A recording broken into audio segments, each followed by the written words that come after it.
We have a serious shortage of undergraduation seats and a post-graduation seats. Let's look at, that is the reason why all the corruption happens, all the scandals in medical education, why it happens? Because there are very few seats.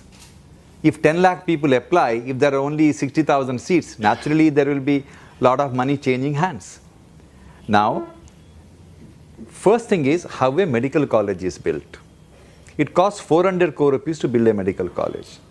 If you go to Caribbean region, there are 35 medical colleges which are working in, which are training doctors for US, which is in a rented 50,000 square foot in a shopping mall, training fantastic doctors for US. Why are you spending 400 crore rupees and creating this edifice? It is ridiculous. All over the world, medical colleges do not have this rigid requirement. Medical colleges don't require 140 faculty members to train 100 students. 140 faculty members can run a medical college with 1,000 students. So when the whole world has changed, we haven't changed. So today what we have done, we have made medical education as an elitist affair. Poor children, when I was a young medical student, my classmates were all children from poor families. Today, children from poor families are not dreaming of becoming doctors. This will have a tremendous consequences. Outstanding doctors across the world with magic in their finger, most of them come from deprived background. Because these are the kids with the fire in the belly to work for 24 hours to change the rules of the game. If children from rich families become doctors, they opt for radiology, dermatology and other specialties where they can go home at 5 o'clock. Why should postgraduate education be costing so much? Why should you pay 2 crore or 5 crore rupees or even 10 lakh rupees fees to become a specialist? All over the world, higher medical education is free of cost.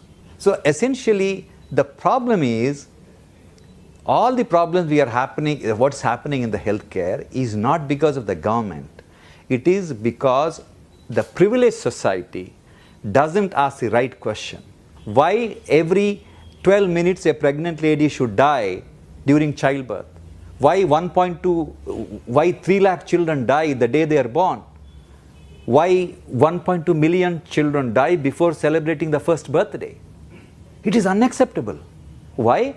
Because we are not asking the right questions. Statistically, if these pregnant ladies had a very good antenatal checkup, 14 to 15% of them need cesarean section. That means we need to do 5.6 million cesareans, 5.2 million cesarean sections per year. To do that, we need 2 lakh gynecologists. We have 50,000 gynecologists, less than 50,000. Half of them don't practice obstetrics because they don't want to be woken up at night. And all of them live in cities. And 60% of children are born in rural India. We need 2 lakh anesthetists. We have less than 50,000 anesthetists. We need 2 lakh pediatricians to take care of all the kids coming. We have less than 50,000 pediatricians. We need at least 1.5 lakh radiologists. We have less than 10,500 radiologists. Then how do you expect the maternal mortality to come down? It has nothing to do with money. This country doesn't require additional budgetary allocation. This country requires liberating medical, nursing and paramedical education. That's all.